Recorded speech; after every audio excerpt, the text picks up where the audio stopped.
अगर आपके पास कोई है, कोई ऐसी बाइट है गृह मंत्री की, कोई ऐसी बाइट है प्रधानमंत्री मोदी की, तो बताइए। मैं अभी तत्काल प्रभाव से प्ले करता हूं और देश के प्रधानमंत्री से सवाल पूछूंगा इसी मंच से कि कैसे आप लोग असम को भारत से अलग कर सकते हैं। मुझे बताइए, जो कहा गया कि बीजेपी अलग करना चाहती है असम को भारत से, आपको मैंने फिर 30 सेकंड दिए, मैं इंतजार कर रहा हूं जवाब। देख लीजिए महातीस जी सर, मैं आपको जवाब दे रहा हूं। जी सर, उठाकर देख लीजिए, देश के प्रधानमंत्री से लेकर भारतीय जनता पार्टी के नेता और देश के गृह मंत्री साहब जी, सभी ने असम को बांटने की बात की। असम को बांटकर यह कहा कि यहां घुसपैठिए कब्जा कर रहे हैं भारत में आकर के, और हम सीए लागू करेंगे, हम एनआरसी के माध्यम से उन लोगों को सीमा के बाहर कर देंगे। मैं आज देश के गृह मंत्री से पूछना चाहता हूं, संबित पात्रा जवाब दे, क्या आप सीए लागू करेंगे? क्या आप एनआरसी में जिनको चिन्हित किया है उनको बांग्लादेश की सीमा के बाहर कब भेजेंगे? ओके, पूरा असम जानना चाहता है। असम और देश को धोखा देना बंद कीजिए। और आखिरी सवाल, तमिलनाडु के घोषणा पत्र में यही आपके पास सबसे बड़ा प्रूफ था कि बीजेपी अलग करना चाह रही है असम को, यही आपके पास सबसे बड़ा प्रूफ था ना? इसके अलावा तो कोई और बात नहीं है, क्योंकि मैंने बोला कि सबसे बड़ा प्रूफ लेके आइए, आपने बोला यही आपका सबसे बड़ा प्रूफ। मैं चाहता हूं ये बताएं एक लाइन में। अच्छा बोलिए, एक लाइन पूछिए, तमिलनाडु के घोषणा पत्र में क्यों कहा कि सीए लागू नहीं करेंगे? बात को रख लिया सर, मैं जवाब ले लेता हूं, यही आपका सबसे बड़ा सबूत है, आपने रख लिया। देखिए, निर्णय करने वाला मैं कोई नहीं होता, जनता जनार्दन है, वो निर्णय अपने आप करेगी। सोशल मीडिया का जमाना, इस समय फेसबुक से लेके इंस्टाग्राम पे ये शो लाइव जा रहा है, सब लोग देख रहे हैं, ट्विटर पे भी देख रहे हैं, आप अपनी राय देंगे, कू ऐप पे भी देख रहे हैं। मैं संबित का रुख करता हूं। संबित, अभी नफरत की राजनीति की एक परिभाषा आपने बताई, तो एक परिभाषा अभय दुबे ने भी बताने का प्रयास किया, कोशिश करी। क्या आपको लगता है ये जो हेट पॉलिटिक्स है, ये देश के लिए खतरनाक है? नहीं, आप सीए पर पूछिए पहले। अमित जी पे जवाब देंगे तो हमें पता है। पूछिए, असम में सीए लागू अबे दुबे आपने पूछा है ना? अमीश जी, मैं सब पे जवाब दूंगा, मगर मैं आपसे भी रिक्वेस्ट करूंगा कि आप टाइमर लगा के डिबेट करें। ये चिल्लाने से कोई लाभ नहीं, जनता कुछ समझ नहीं पाएगी। अबे जी, आपने अपनी बात को रखा, लागू करेंगे कि नहीं ये बताइए। ठीक है, आपने पूछा संबित, इसका भी जवाब दे दीजिए जी। सीए पर आपका क्या कहना है और हेट पॉलिटिक्स के ऊपर? अमीश जी, मैं बिल्कुल स्पष्ट, बैड फॉर द कंट्री, मैं स्पष्ट रूप से जवाब दे रहा हूं।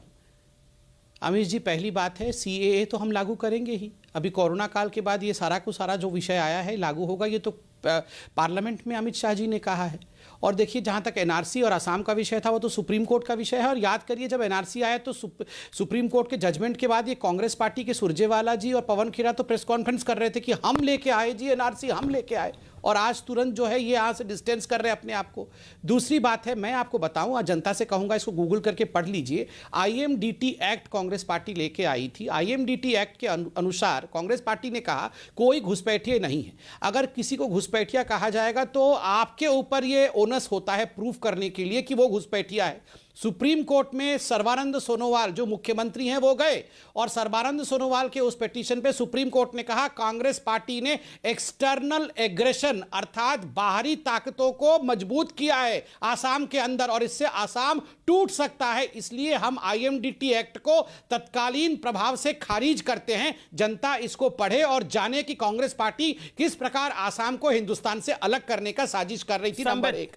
नंबर दो, आर्टिकल 370 पर जिस दिन डिस्कशन हुआ था, आप याद करिए, अधीर रंजन चौधरी जी ने तुरंत खड़े होकर अमित शाह जी की आपत्ति की थी और कहा था कि अमित शाह जी, आप कैसे आर्टिकल 370 पे डिबेट और डिस्कशन कर सकते हो, क्योंकि आर्टिकल 370 तो बायलैटरल विषय है। क्या आपने पाकिस्तान से परमिशन लिया? ये लोग वो हैं जो जम्मू कश्मीर को पाकिस्तान को देना चाहते थे, आसाम को हिंदुस्तान से अलग करना चाहते थे। वो बाइट आपका अधीर रंजन चौधरी का चलाना चाहिए। आप मैं बोल रहा हूं, अभी दूध का दूध और पानी का पानी हो जाएगा। आप अधीर रंजन चौधरी का वो बाइट चला दीजिए जो पार्लियामेंट के अंदर अधीर रंजन चौधरी ने दिया कि ये तो बायलैटरल विषय है, इस पर कैसे। देखिए अमीश भाई, मैं तो इनके बीच में बिल्कुल चिल्ला नहीं रहा था, मगर अधीर रंजन चौधरी, मैं जनता जनार्दन से कहूंगा, आप सब लोग ट्वीट करिए। अधीर रंजन चौधरी ने किस प्रकार से कहा था कि आर्टिकल 370, देखिए अमीश जी, मैं इनके बीच में एक बार भी चिल्लाया नहीं था। अबे जी क्या आपको लगता है, एक संबित मुझे 30 सेकंड दीजिए, संबित होल्ड ऑन। अबे दुबे, आपको क्या लगता है कि नफरत की दुकान खोलकर कांग्रेस की राजनीतिक दुकान चल जाएगी? बीजेपी पे नफरत का आरोप लगाकर क्या आपको लगता है इससे आप असम, बंगाल, तमिलनाडु, केरल सब जीत जाएंगे? This is your political strategy? एक second, Sambit hold on, give him 30 seconds. Sambit, I will come to you. Amish Devgan ji, बहुत गंभीर सवाल आपने किया है। मैं एक लाइन में इसका उत्तर देना चाहता हूं। देखिए, पार्लियामेंट्री स्टैंडिंग कमेटी के सामने देश की आईबी और रॉ ने जो ऑब्जेक्शन फाइल किए थे सीए को लेकर, वो गंभीर आरोप सरकार पर है। उन्होंने कहा था कि दिसंबर 2014 राहुल गांधी कर रहे हैं, उससे बंगाल, असम, केरल में कांग्रेस की पॉलिटिकल दुकान चल जाएगी? पौंडीचेरी में, 5 राज्यों में कांग्रेस की पॉलिटिकल दुकान चल जाएगी? 30 second, your time starts now, quickly reply to this. Amish Devgan ji, Bharatiya Janata party ने देश को बेरोजगारी की आग में 45 साल की भीषणतम बेरोजगारी है, उस पर पर्दा डालने के लिए नफरत का बीज ये लोग बो रहे हैं। अमीश देवगन जी, 58 साल में सबसे बुरी क्रेडिट ग्रोथ उद्योग की हो गई है, उस पर पर्दा डालने के लिए नफरत की आग हिंदुस्तान में फैला रहे हैं। 48 साल बाद रूरल कंजम्पशन सबसे निचले स्तर पर है। ठीक है, आपने बात को रखा, अबे जी हुआ, अबे जी आपने अपनी बात को रखा, अब आप बीच में मत बोलिएगा।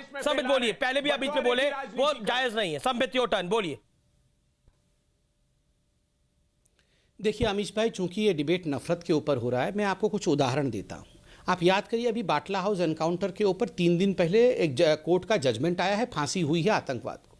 आतंकवादी को जब पहली बार एनकाउंटर हुआ था आतंकवादी का, आप याद करिए, यही सोनिया गांधी कितनी रोई थी, रात भर सो नहीं पाई थी आतंकवादियों के शव को देखकर। लेकिन और यही सोनिया गांधी और इन्हीं के लेफ्टिनेंट्स ने कहा था 26 नफरत की दुकान, नफरत का पर आरोप, नफरत वाला आरोप आप पर लगा के कांग्रेस की पॉलिटिकल दुकान चल सकती है।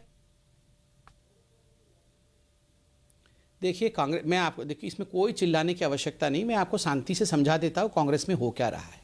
देखिए, अब तो पूरा हिंदुस्तान जानता था, धीरे धीरे कांग्रेस भी जान गई है कि ये राहुल गांधी के दुकान को खोलते खोलते कांग्रेस नामक दुकान बंद हो जाएगी। और कुछ भी कर ले, ये राहुल जी की दुकान चलने वाली नहीं है जी। कुछ भी कर ले, ये कितना भी उनको बेचने की कोशिश करिए, दुकान चल नहीं सकती है। ये हिंदुस्तान के खिलाफ बोलेंगे, ये मोदी जी के खिलाफ बोलेंगे, ये यहाँ गाली देंगे कि 26/11 आरएसएस की साजिश, ये कहेंगे हिंदू आतंकवाद, ये कहेंगे जो मदरसा होते हैं पाकिस्तान में उससे गए गुजरा जो होता है वो इंडिया का आरएसएस होता है, उससे गए गुजरे हम होते हैं, ये सब कुछ कहेंगे। ये हिंदू पाकिस्तान कहेंगे इंडिया को। ये राहुल गांधी को बचाने के लिए ईवीएम को गाली देंगे, ये राहुल गांधी को बचाने के लिए सुप्रीम कोर्ट के जज की